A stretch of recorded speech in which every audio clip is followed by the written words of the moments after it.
But now to Harry and Meghan's new docuseries. The first 3 episodes dropped just hours ago, and our royal contributors are standing by with their instant reaction. But first, Lama Hassan is at Buckingham Palace with the intimate moments behind their palace exit, Harry and Meghan's early fears, the never-before-seen home videos, and more. Good morning, Lama.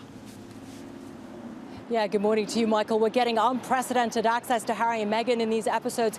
They are packed with personal photos and home videos because they want to tell their side of the story and their version of events, from when they first met to how they say they were treated by the media and the royal family, and finally documenting their departure. Now, interestingly, making a point at the beginning that all of these interviews were carried out before August 2022, which is before the Queen's death.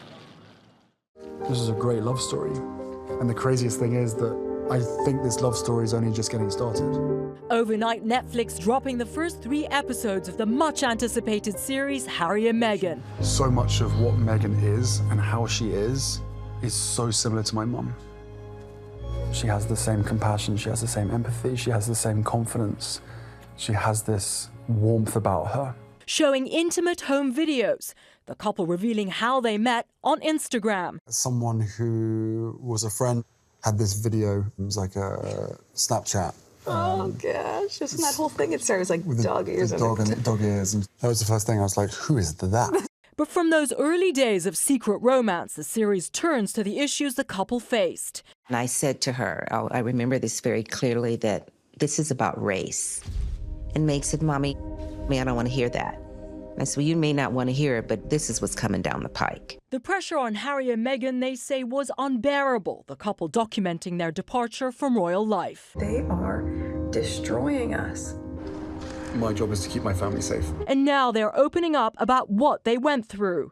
We weren't allowed to tell our story because they didn't want. We've never been asked our story. That's true. That's the consistency. That is consistent. Yeah, until now. I guess that's why we're here. Yeah. This family is ours to exploit. Their trauma is our story and our narrative to control. The couple saying tabloid interference was responsible for the estrangement of Meghan's father. Of course, it's incredibly sad what happened. She had a father before this, and now she doesn't have a father. And I shouldered that, because if Meg wasn't with me, then her dad would still be her dad. And the pair talking about introducing Meghan to the royal family. I curtsied as though I was like,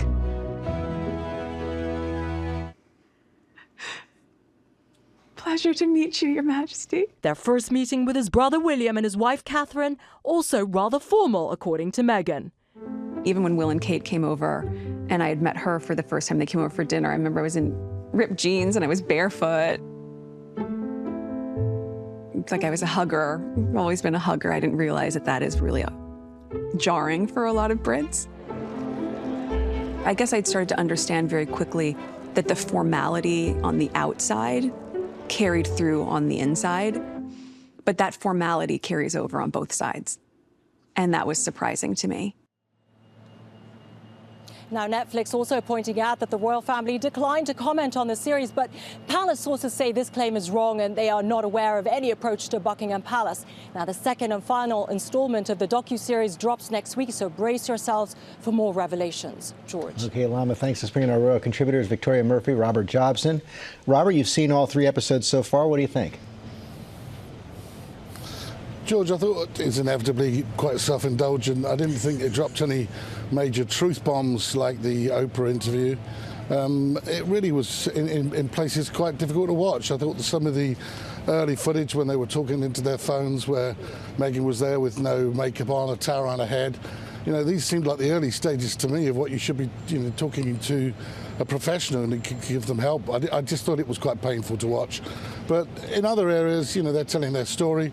It was quite predictable, I think, about the attack on the media. The media's got broad shoulders, it'll take it. But a lot of it, I thought, was slightly hypocritical because, for example, Prince William and Harry had hit out at the Diana documentary on Panorama ever being aired again.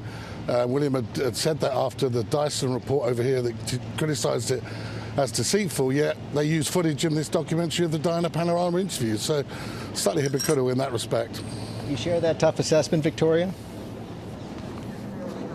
Yeah, I mean, I certainly share the view that there weren't many bombshells in this. You know, it was 3 hours of programming, and there was nothing that I think the royal family will feel that they need to respond to. They've said that they're not responding, but unlike the Oprah interview, there were no specific new allegations. What it really was the couple's chance to tell their love story on their own terms. Their critics say, oh, they wanted privacy, but actually what they wanted was control. They wanted to be able to tell their story and have people see them how they wanted to be seen. And I think that they will feel with this documentary that they have done that. I think that their fans will absolutely love the lots of behind-the-scenes footage that there is. And Robert, you believe that the rest of the royal family will remain silent? Yeah, I think they absolutely will. There's no point, really, George, in getting involved in a tit-for-tat argument with Meghan and Harry, or H&M as they call themselves.